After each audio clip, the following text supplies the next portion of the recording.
I saved 2 children's lives who had double pneumonia, bronchopneumonia. They were in extreme condition. If we'd had a hospital, they would have been in intensive care, but we didn't have intensive care. So I made them a steam tent out of an old kerosene burner and a sheet and a couple of folded chairs turned upside down, and gave them heroic doses of procaine penicillin. And by midnight, maybe 1 o'clock in the morning, those kids came through a crisis. I never had that exhilaration of being a doctor before. I felt like a physician. After a sleepless night, I read John Donne's words in a medical journal. I don't know why they were there, but they were there for me when he said, "Any man's death diminishes me."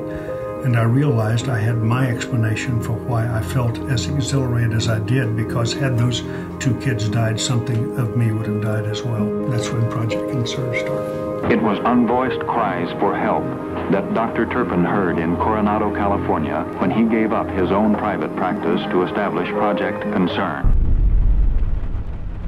This keeps running in my head. You never really trust people, you know. Because sometimes when you're on the streets, we had friends that were taken by people. People are dying, nothing is being done. And my husband ran away also. You see, he left me alone. So now I looked at my children and I said, oh God, what do I do? Should I also die?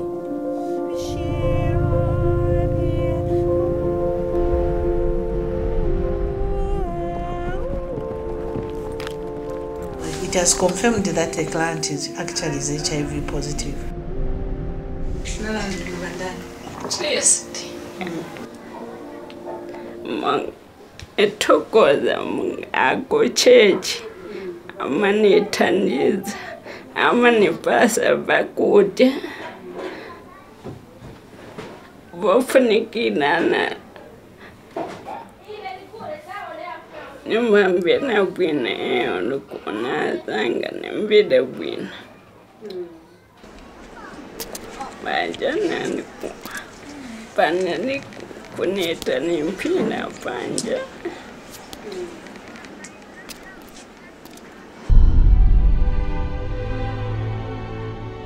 We didn't have a place to sleep, so at that time at night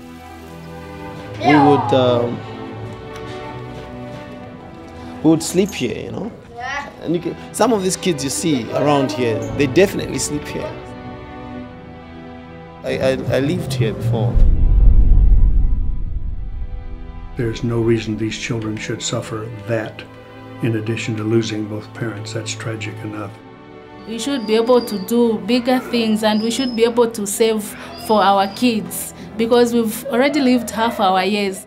We started with a meeting from people from PCI, and these people, they come to me, Regina, why crying? Don't cry. We can stand on our own and do something. Project International Concern came. They taught us we needed to be together, then we needed to make a group. When my husband passed away, it wasn't easy.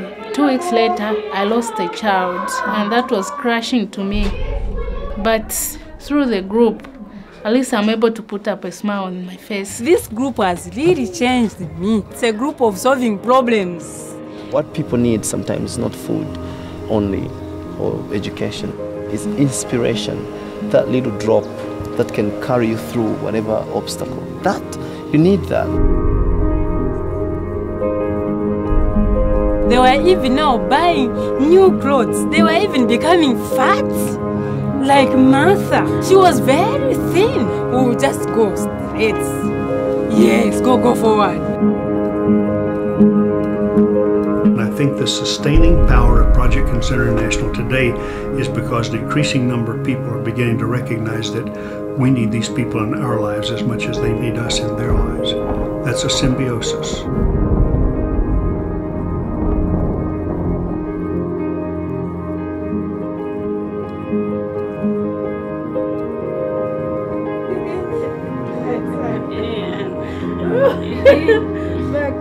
Back in